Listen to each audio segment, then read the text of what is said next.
Assalamualaikum warahmatullahi wabarakatuh. Hai teman-teman, salam semangat untuk kita semua.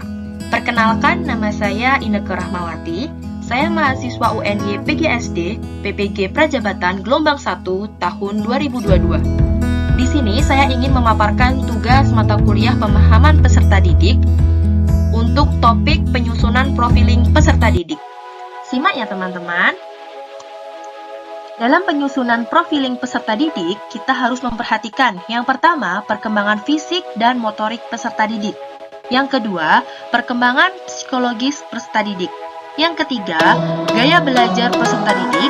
Yang keempat, yaitu etnik dan budaya peserta didik. Yang kelima, yaitu motivasi belajar peserta didik. Dan yang keenam, yaitu adalah budaya peserta didik. Perkembangan fisik dan motorik peserta didik. Untuk perkembangan fisik itu sendiri, atau yang sering disebut dengan pertumbuhan biologis, seperti tinggi badan dan berat badan peserta didik. Aspek yang dilihat dalam fisik ini, perkembangan fisik ini adalah berat badan peserta didik dan tinggi peserta didik. Sedangkan perkembangan motorik adalah perkembangan mengontrol gerak-gerak tubuh melalui kegiatan yang terkondisi antara saraf, pusat, dan otot. Aspek yang diperhatikan dalam motorik ini ada dua, yaitu motorik halus dan motorik kasar. Selanjutnya adalah perkembangan psikologis. Perkembangan psikologis perubahan tingkah laku berdasarkan perkembangan. Nah, di sini aspek yang dapat kita lihat yaitu aspek kognitif, bahasa, moral, dan sosial emosional. Gaya belajar.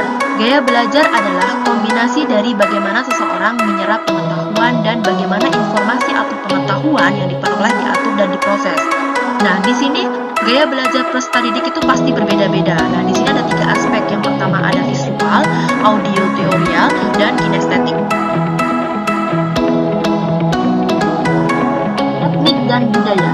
Etnik adalah suatu golongan atau kelompok dengan kriteria A. Dalam etnik ini ada beberapa aspek yang perlu kita perhatikan. Yang pertama adalah latar belakang, yang kedua yaitu bahasa yang digunakan, dan yang ketiga adalah kegemaran. Sedangkan budaya adalah cara hidup yang berkembang dan dimiliki oleh seseorang atau sekelompok orang yang diwariskan dari generasi ke generasi. Aspek budaya sendiri yaitu ada latar belakang, aktivitas budaya, bahasa yang digunakan, dan kegemaran.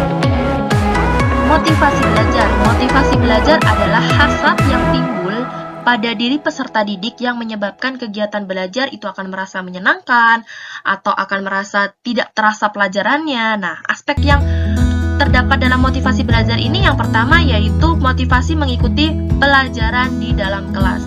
Jadi pembelajaran di dalam kelas itu bisa terasa mengasyikkan dan tidak terasa membosankan itu ketika peserta didik memiliki motivasi belajar. Baik teman-teman, itu tadi ada pemaparan tentang penyusunan profiling peserta didik. Untuk video selanjutnya, saya akan menjelaskan profiling peserta didik di SD tempat PPL saya. Oke, tunggu terus video yang akan saya sampaikan. Tetap semangat untuk teman-teman seperjuangan. Cukup sekian dari saya, kurang lebihnya saya mohon maaf. Wassalamualaikum warahmatullahi wabarakatuh.